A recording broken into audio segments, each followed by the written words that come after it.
பொருளா என்கிட்ட எதுவுமே இல்லை. இதோ என்னுடைய பையன், இதோ என்னுடைய பையன் 8 வயது சிறுவன். காலையில் போயிட்டு சாயந்தரம் இப்பதான் வந்திருக்கிறான். அந்த யூதன்ட்ட வேலை பார்த்துட்டு கையில் 2 ரொட்டி துண்டுகளை வைத்திருக்கிறான். இந்த 2 ரொட்டி துண்டுகளோடு சேர்த்து என் மகனையும் உங்களுக்கு அன்பளிப்பாக தருகிறேன். யாருங்க கொடுப்பா? நான் பெற்றெடுத்த பிள்ளை 10 மாசம் சுமந்து இல்லையா, எவ்வளவு சிரமம், அந்த பிரசவ வலி எல்லா தாய்மார்களுக்கும் தெரியும். அது மறு ஜென்மம். பிரசவ வலி என்பது ஒரு குழந்தையை பெற்றெடுப்பது என்பது மிக சாதாரணமான காரியம் அல்ல. அது மறு ஜென்மம். அவ்வளவு தூரம் கஷ்டப்பட்டு சிரமப்பட்டு ஒரு குழந்தையை பெற்றெடுத்து அந்த குழந்தையை 8 வயசு வரைக்கும் வளர்த்து ரசூலுல்லாவுக்கு அன்பளிப்பாக கொடுப்பதற்கு எந்த தாய்க்கு மனம் வரும்? ஆனா அந்த அம்மாவுக்கு மனம் வந்தது. ஏன்? தன் பிள்ளையை விட எனக்கு ரசூல் தான் முக்கியம், எனக்கு முஹம்மது நபியின் மீது வைத்திருக்கிற அன்புதான் என் பிள்ளையை விட எனக்கு பெரியது. அப்படி 8 வயசுல ஒப்படைச்சிட்டாங்க.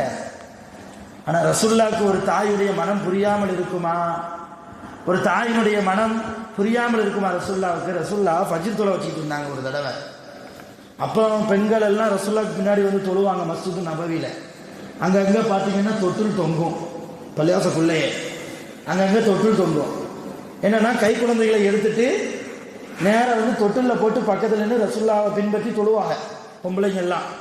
அப்போ ஆரம்ப காலகட்டம் பெண்கள் பள்ளிவாசலுக்கு வர வேண்டாம் என்று தடுக்காத, தடை வராத காலகட்டம் அது.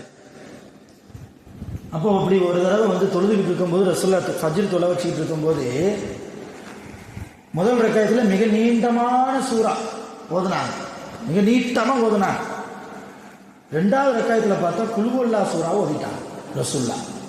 ஃபஜ்ர்ல குல்ஹுவல்லா சூறா ஓதி தொழுக முடிஞ்சது. சஹாபாக்கள் கேட்டாங்க, யார ரசூலல்லாஹ், உங்க பின்னாடி நின்று தொழுகிறதே மிகப்பெரிய பாக்கியம், அதுவும் உங்களுடைய திரு வாயால எவ்வளவு இனிமையான குரலினால், தெய்வீக குரலினால் அந்த குர்ஆனை நீங்கள் ஓதுகிற போது எங்களை மெய்மறந்து நாங்கள் தொழுகையில் நின்றோம் முதல் ரக்காத்துல. 2வது ரக்காத்துலையும் தொடர்ச்சியா இன்னும் அதிகமா ஓதுவீங்கன்னு எதிர்பார்த்தோம். ஆனா குல்ஹுவல்லா சூறா ஓதி முடிச்சிட்டீங்களே. குல்ஹுவல்லா சூறா சின்ன சூறா தானே, 4 ஆயத்து தானே இருக்குது, வெறும் 4 ஆயத்தை ஓதி முடிச்சிட்டீங்களே அப்படின்னு சொன்ன போது அப்ப ரசூலுல்லாஹ் சொன்னாங்க, உங்களுக்கு 2வது ரக்காயத்துல ஏதாவது சவுண்டு கேட்டுச்சான்னாங்க. உங்களுக்கு ஏதாவது சவுண்டு கேட்டுச்சா 2வது ரக்காயத்துல? இல்லை, எங்களுக்கு ஒன்றும் கேட்கலையே.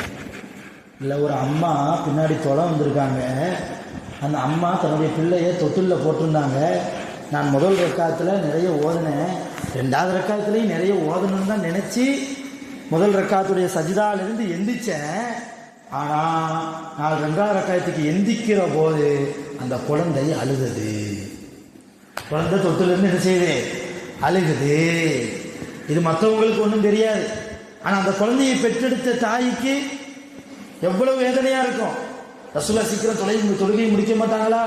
என் பிள்ளை அழுகுறானே, அவனை தூக்கணுமே, பசிக்கு அழுகிறானோ, அல்லது ஏதாவது பூச்சி எதுவும் கடிச்சிருச்சோ, அந்த சிந்தனை ஓடிக்கிட்டே இருக்குமா இல்லையா? அதற்காக வேண்டித்தான், அந்த தாயினுடைய பதட்டத்தை குறைப்பதற்காகத்தான் 2வது ரக்காயத்தில் நான் குல்ஹுவல்லா சூறா ஓதுனேன்னாங்க ரசூலுல்லாஹ். அப்போ அப்படி தொழுகையே ஒரு தாய்க்காக சுருக்கி கொள்கிற முஹம்மது ரசூலுல்லாவுக்கு ஒரு அம்மா வந்து அன்பளிப்பா கொடுக்குறாங்க 8 வயசு பிள்ளைய. அந்த அம்மாவுடைய மனசு தெரியாமலேயா இருக்கும்? ரசூலுல்லாஹ் சொன்னாங்க, இங்க வாங்க, உங்க அன்பே எனக்கு போதும், குழந்தைகள் எல்லாம் நீங்க என்ன செய்ய வேண்டாம், உங்க பையனெல்லாம் எனக்கு அன்பளிப்பா தர வேண்டாம், வேணும்னா என்னுடைய பணி, என்னுடைய வேலையை செய்யக்கூடிய பணியாளராக நான் அந்த பையனை பார்த்துக் கொள்கிறேன்.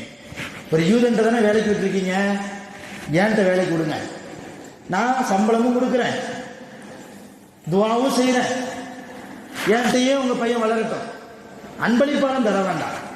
இரவு நேரம் ஆயிடுச்சுன்னா உங்க வீட்டுக்கு வந்துருட்டோம், உங்களுக்கு பிள்ளையாவே வச்சுக்கோங்க.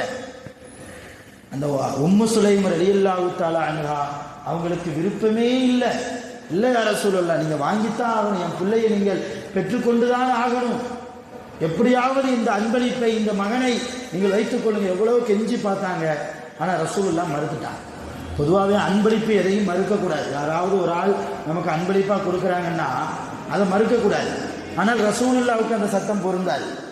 ரசூலுல்லாவுக்கு வேறு சட்டம், நமக்கு வேறு சட்டம். உதாரணமாக சொல்கிறதா இருந்தால், யாராவது நமக்கு தர்மம் கொடுக்குறாங்கன்னு வைங்க, சதக்கா நம்ம வாங்கிக்கலாம்.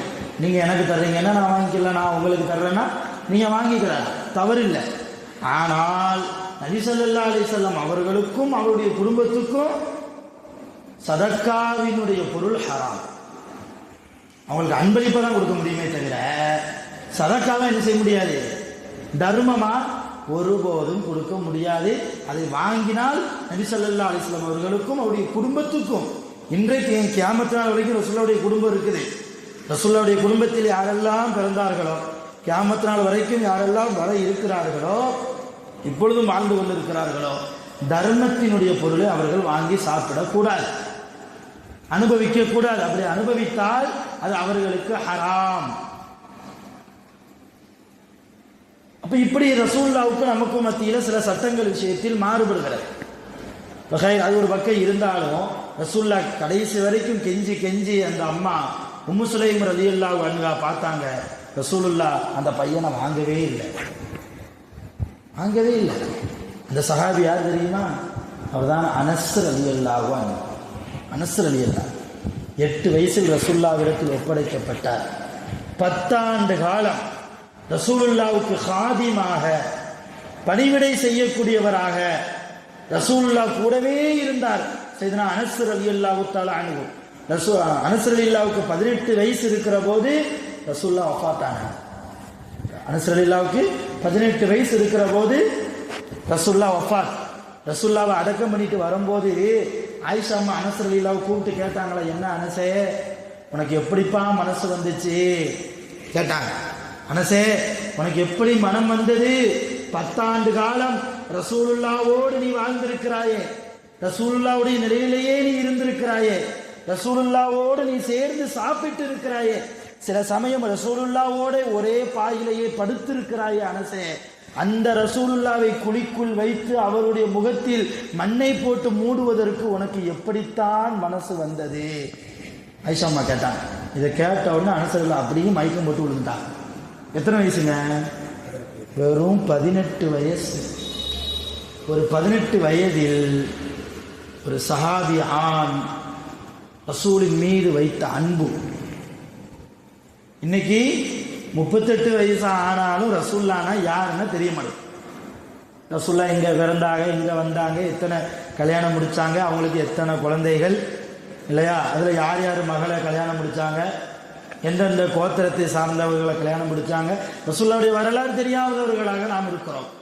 காரணம் அன்பான தாய்மார்களே, நீங்கள் தான் காரணம். சிறு பிராயத்திலேயே உங்களுடைய குழந்தைகளுக்கு முஹம்மது ரசூலுல்லாஹ்வை பற்றி சொல்லிக் கொடுக்கணும். இந்த மார்க்க கல்வியினுடைய அவசியத்தை பற்றி சொல்லிக் கொடுக்கணும். குழந்தை வளர்ப்பில் நீங்க ஜெயிக்கணும். உலகத்தில் கணவனோடு போட்டி போடுகிறோம், மாமியாவோடு போட்டி போடுகிறோம், மாமனாரோடு போட்டி போடுகிறோம், நாத்தனாரோடு போட்டி போடுகிறோம், கொழுந்தியா மற்ற உறவுகளோடு நம்ம என்ன செய்யறோம், போட்டு மைனியோடு போட்டி போடுகிறோம் இல்லையா, கொழுந்தனோடு போட்டி போடுகிறோம். இதுவெல்லாம் போட்டியே அல்ல, ஒன்றுக்கு உதவாத போட்டி. அவனை விட நான் ஜெயிக்கணும்.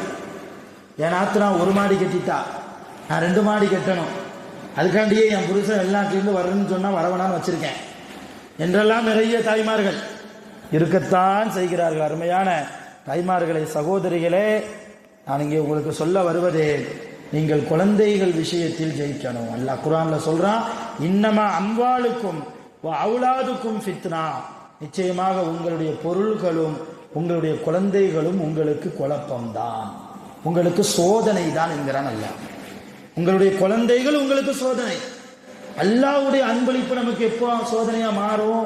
அது எப்படி சோதனையா இருக்க முடியும் என்றால், நம்முடைய குழந்தைகளை அல்லாஹ்வின் பாதையில் வளர்க்காமல், அல்லாஹ்வை பற்றி ரசூலை பற்றி இந்த மார்க்கத்தின் அடிப்படையிலேயே நாம் வளர்க்காமல் விட்டால் நாளை அந்த குழந்தையின் மூலமாக நமக்கு சோதனை வரும். உலகத்தில் அல்ல, கியாமத்தில் வரும்.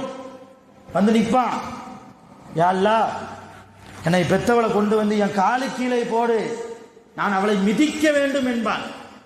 என்னைய பெத்தவளை கொண்டு வந்து என் காலுக்கிட போடு ரப்பே, உன்னை பற்றி அவள் எனக்கு சொல்லி கொடுக்கல, உன் ரசூலை பற்றி அவள் எனக்கு சொல்லி தரல, உன் குரானை ஓதணும்னு என்னை அவள் அடிக்கல.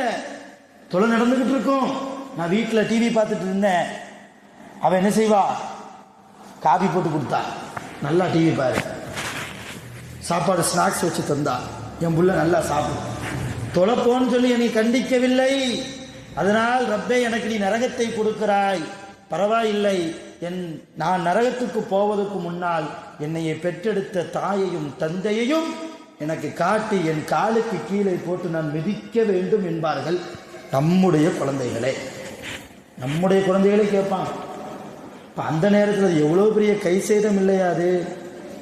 அருமையான தாய்மார்களே, சகோதரிகளே, உலகத்தில் குழந்தைகளை அல்லாஹ்வின் மூலமாக அன்பளிப்பாக பெற்றிருக்கிற நாம் நாளை நமக்கு பின்னால் நமக்காக துஆ செய்யக்கூடிய குழந்தைகளாக இருக்கணும். நம்ம கபூருக்கு போயிட்டோமா, நம்ம மௌத்தாயிட்டோமா, அம்மாவை மறக்காத பிள்ளைகளா, அவங்க மௌத்தா போற வரைக்கும், இன்னும் சொல்லப்போனால் அவங்க பிள்ளைகள்கிட்ட கூட சொல்லிக் கொடுக்கணும், அத்தம்மாவுக்கெல்லாம் நீ துஆ செய்ப்பா என்றெல்லாம் அவங்க பிள்ளைகளுக்கு, நம்முடைய பேரன் பேத்திகளுக்கு அவர்கள் சொல்லிக் கொடுக்கிற அளவுக்கு நம்முடைய பிள்ளைகளுக்கு நாம் என்னத்தை கொடுக்கணும்? தீனை அதிகமாக கொடுக்கணும், மார்க்க கல்வி அதிகமாக கொடுக்கணும். மிகப்பெரிய தியாகம் செய்தவர்கள் சஹாபியத்து பெண்கள், ஒன்றா இரண்டா பட்டியல் போட்டுக்கொண்டே போகலாம்.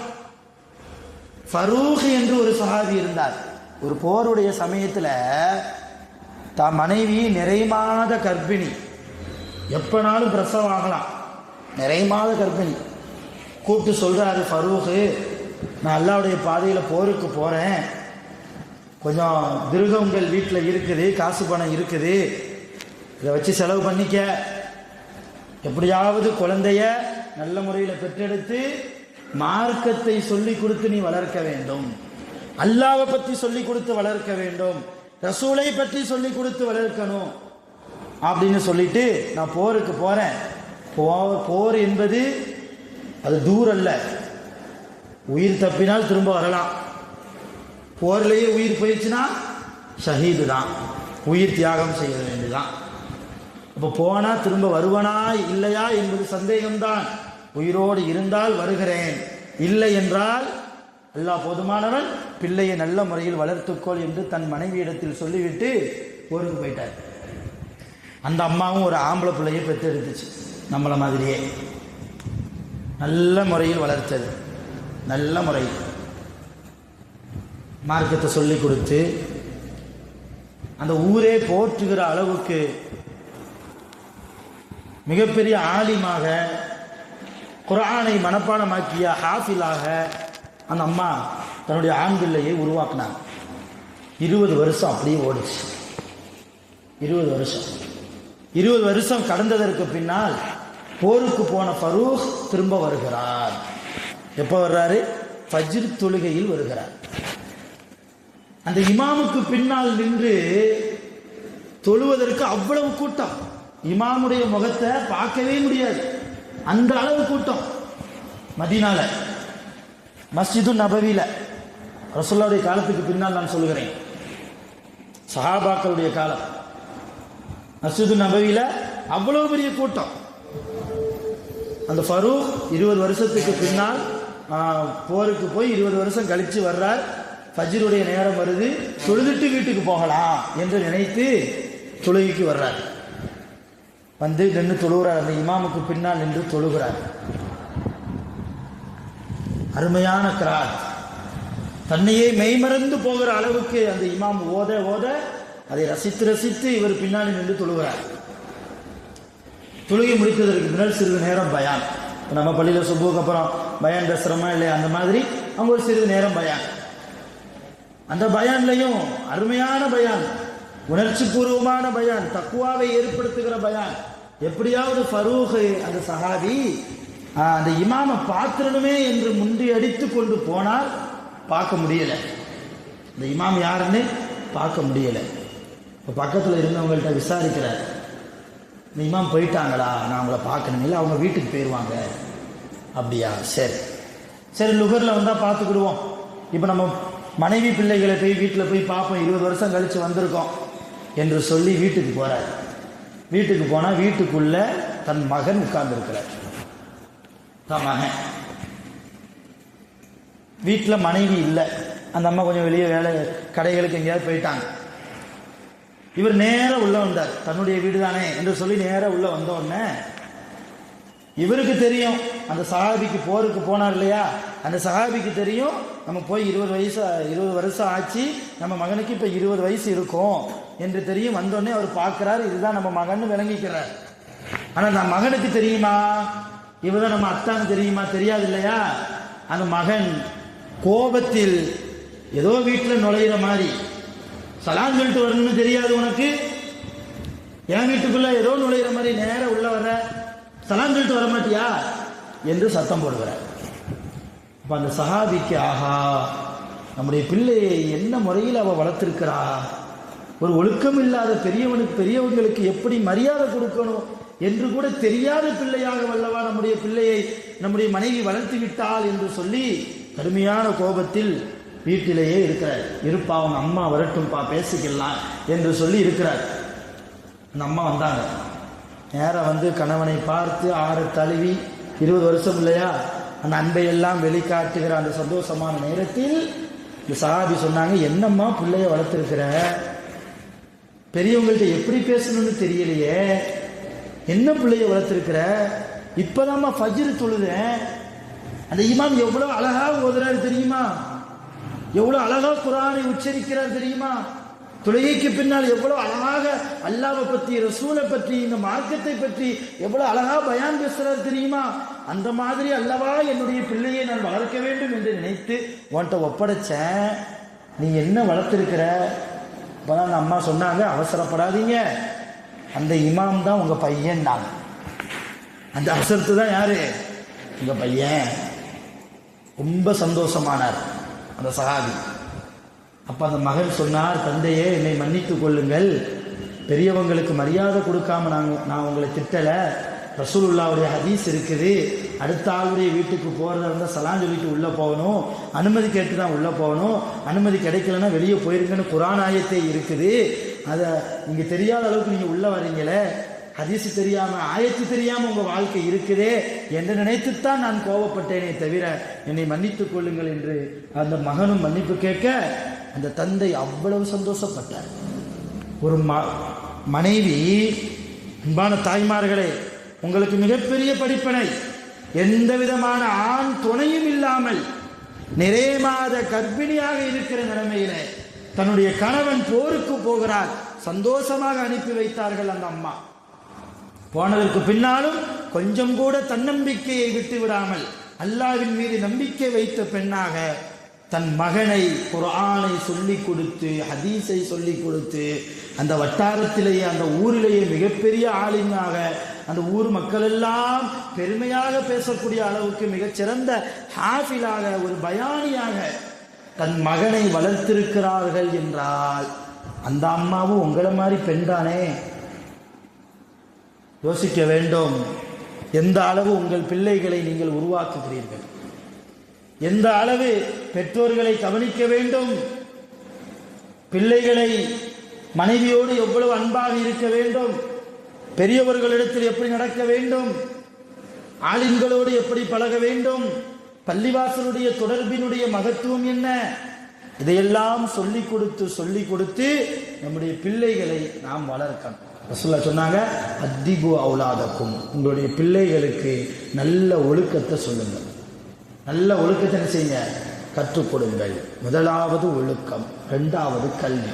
ஒழுக்கம் சிறு பிராயத்திலிருந்தே. ரசூலுல்லாஹ் சொன்னாங்க, ஒவ்வொரு பிள்ளையும் இருக்கிற வீட்டில் ஒரு குச்சி தொங்கணும். நாங்க ரசூலுல்லாஹ் ஒரு பெரம்பு என்ன செய்யணும், தொங்கணும். எதுக்கு? படிக்க மாட்டேங்கிறவங்களுக்கு அடிக்கிறதுக்கா? ஒழுக்கத்திற்காக, ஓதலுக்காக, தொழாமல் இருந்தால் அவனை கண்டிப்பதற்காக. இப்படி ஒவ்வொரு பெற்றோர்களுடைய வீட்டிலும், குழந்தைகள் உள்ள வீட்டிலும் ஒரு பிரம்பு ரெடியா தொங்கிட்டே இருக்கணும்.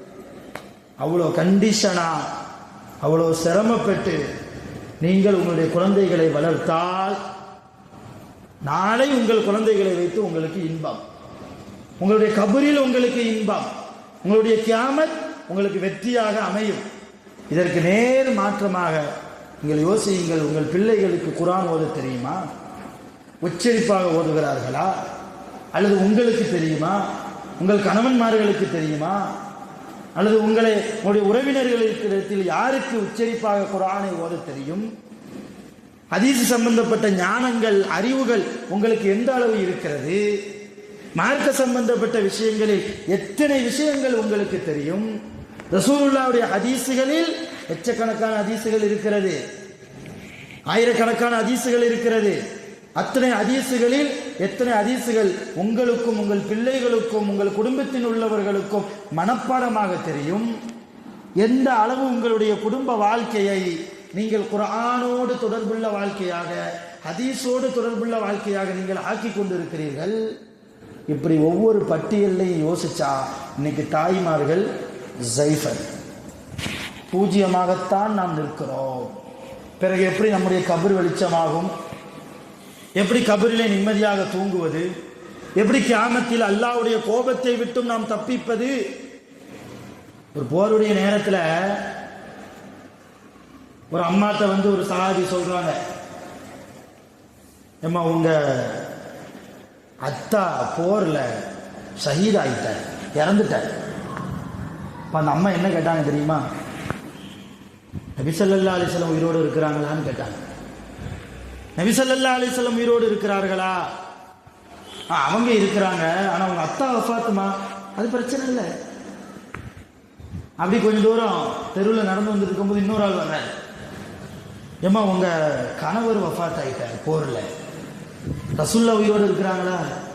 ரசூல்லா உயிரோடு தான் இருக்காங்க, உங்க கணவர் வஃபாத் ஆயிட்டாருமா, அது பரவாயில்ல. நேர போர்க்களத்துக்கே நம்ம ஓடி வருது. போர்க்களத்துக்கு பக்கத்தில் ஒரு சஹாபி சொல்றார், உன்னுடைய 2 ஆண் குழந்தைகள் வஃபாத், போர்ல ஷஹீத். ரசூல்லா எப்படி இருக்கிறாங்க? ரசூல்லாக்கு லேசா மண்டையில காயம், ஒரு பல்லு உடைக்கப்பட்டுச்சு, மற்றபடி ரசூல்லாக்கு எதுவும் இல்லை. அப்படியா, நான் முதல்ல ரசூல்லாவை பார்க்க போறேன்ட்டு நேராக போனாங்க.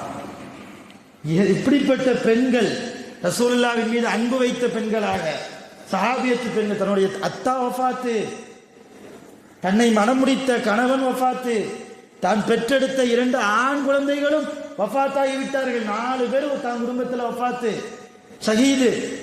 இருந்தாலும் பரவாயில்லை, என் ரசூல் உயிரோடு இருந்தால் எனக்கு அதுவே போதும். என் கணவனை விட, என் தந்தையை விட, நான் பெற்றெடுத்த பிள்ளைகளை விட எனக்கு முஹம்மது ரசூலுல்லாஹ்வே போதும் என்று நினைத்த பெண்களும் உங்களை போன்ற சாதாரணமான பெண்கள் தானே, அருமையான தாய்மார்கள். அதனால் நபி ஸல்லல்லாஹு அலைஹி வஸல்லம் அவர்கள் மீதும் அதிகமாக நீங்களும் அன்பு செலுத்த வேண்டும். உங்கள் பிள்ளைகளுக்கும் அவர்கள் மீது அன்பு செலுத்துவதற்கு உண்டான முயற்சியில் நீங்கள் ஈடுபட வேண்டும். ஏதோ அல்லாஹ் கொடுத்தான், 10 மாசம் சுமந்தோம், வலித்து பெற்றெடுத்தோம், ஏதோ கொடுத்து வளர்த்து ஆளாக்கி அங்கன்னு ஓட வச்சு சம்பாதிக்க வச்சு கல்யாணம் முடிச்சு வச்சுட்டோம், நம்ம கடமை முடிஞ்சு போச்சு என்று நினைக்கிறோம். அப்படி அல்ல. ஒவ்வொரு, நான் முதல்ல சொன்ன மாதிரி, குல்லுக்கும் மஸ்ஊலுன் அன் ரஅய்யத்திஹி, ஒவ்வொரு பொறுப்புதாரியும் நாளை கியாமத்தில் அல்லாஹ்விடத்திலே கேள்வி கணக்கு கேட்கப்படுவார். அதிலும் குறிப்பாக பெண்களை பற்றி ரசூலுல்லாஹ் சொன்னாங்க,